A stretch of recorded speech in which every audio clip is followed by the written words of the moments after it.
Disadari ataupun tidak, kita telah banyak mengalami perubahan di lingkungan sekitar kita. Sebagai makhluk sosial, manusia pasti akan mengalami perubahan seiring dengan perkembangan zaman. Terlebih pada saat ini, kondisi pandemi COVID-19. Baik yang tua ataupun yang muda, semua pasti akan beradaptasi dengan keadaan. Jika dahulu kita bebas melakukan apapun, maka sekarang ada pembatasan dan tatanan kehidupan yang baru, seperti memakai masker, mencuci tangan, dan dilarang berkerumun. Hal tersebut merupakan salah satu contoh dari perubahan sosial. Assalamualaikum warahmatullahi wabarakatuh. Berjumpa lagi dengan saya, Hari Nurriantoro SPD, Guru Pengampu Mata Pelajaran IPS SMP Agus Salim, Semarang. Pada pertemuan kali ini, kita akan membahas materi perubahan sosial kelas 9 SMP. Selamat pagi anak-anak. Selamat pagi, Pak. Nah, untuk kali ini kita belajar di luar ya, agar lebih ada suasana baru, karena selama ini kita sudah belajar di kelas terus. Nah, untuk materi kali ini, kita akan membahas mengenai perubahan sosial. Seperti yang sudah tampil di awal tadi, bahwa kita sudah banyak mengalami perubahan kehidupan, terutama kehidupan pada saat sekarang, pada saat pandemi COVID-19. Nah, lalu apa yang dimaksud dengan perubahan sosial? Saya, Pak. Iya? Perubahan sosial adalah perubahan tatanan kehidupan. Iya. Saya, Pak. Perubahan sosial adalah perubahan struktur kehidupan. Iya. Iya, semua benar. Perubahan sosial adalah proses berubahnya tatanan atau struktur dalam masyarakat yang mempengaruhi sistem sosialnya. Struktur yang dimaksud itu mencapai atau mencakup yang pertama pola pikir, yang kedua sikap, dan yang ketiga nilai kehidupan sosial. Oh, jadi kondisi seperti sekarang ini bisa dikatakan contoh perubahan sosial ya, Pak? Tepat sekali. Jadi new normal pada saat ini atau saat sekarang ini adalah salah satu contoh dari perubahan sosial. Nah, ada beberapa bentuk dari perubahan sosial.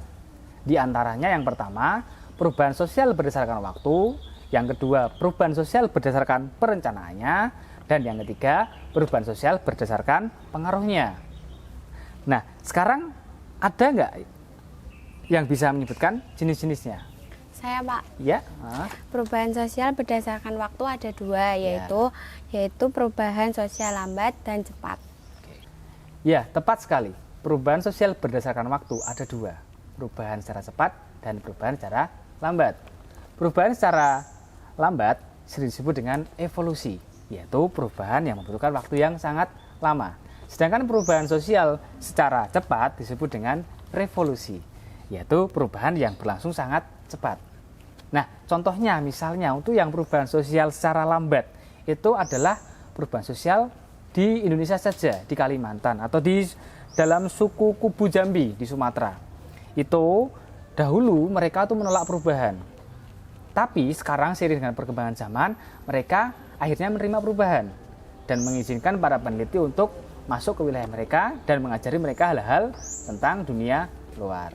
Itu yang lambat. Nah, untuk yang cepat, contohnya adalah revolusi industri di Inggris, ya, di mana saat itu industri masih menggunakan alat-alat tradisional, masih menggunakan kayu. Tapi setelah adanya revolusi Inggris, alat-alat tersebut diganti menjadi mesin-mesin yang sangat besar.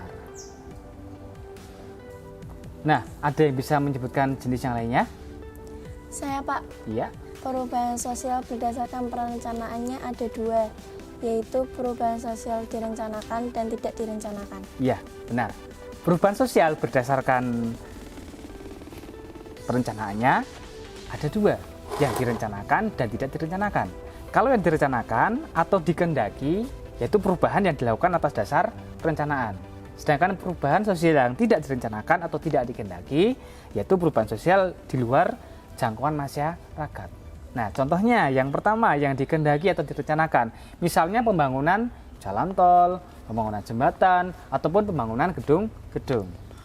Kemudian untuk contoh perubahan sosial yang tidak direncanakan, misalnya adalah penggunaan teknologi pertanian. Jadi kalau dulu itu masih menggunakan cangkul, menggunakan sabit, kalau sekarang sudah menggunakan alat-alat pertanian. Nah, karena itu, karena penggunaan alat tadi sehingga menyebabkan dampak yang tidak direncanakan. Nah, misalnya adalah petani yang kehilangan mata pencahariannya karena sudah digantikan oleh mesin-mesin modern. Nah, yang terakhir, perubahan sosial berdasarkan pengaruhnya. Ada dua, yaitu perubahan sosial kecil dan perubahan sosial besar. Perubahan sosial kecil yaitu perubahan yang tidak menyangkut seluruh unsur masyarakat dan tidak mengubah lembaga sosial di lingkungan masyarakat. Sedangkan perubahan sosial yang besar yaitu perubahan yang menyangkut masyarakat secara luas dan membawa pengaruh yang berarti bagi kehidupan sosial. Contohnya untuk perubahan yang kecil misalnya adalah perubahan kayak rambut, perubahan cara berpakaian, perubahan cara berjalan, dan perubahan yang lainnya. Dan itu tidak berpengaruh.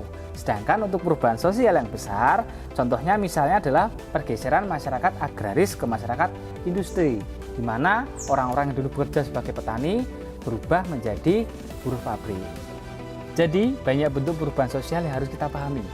Hal tersebut dapat berdampak pada kemajuan ataupun kemunduran. Perubahan sosial adalah sebuah proses yang tidak dapat dihindari dalam masyarakat.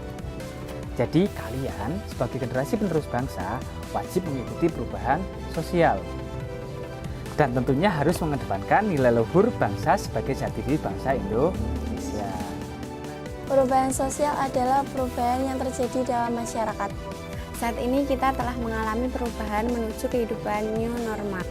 Tetap patuhi protokol kesehatan, Memakai masker dan cuci tangan, Dan jauhi kerumunan.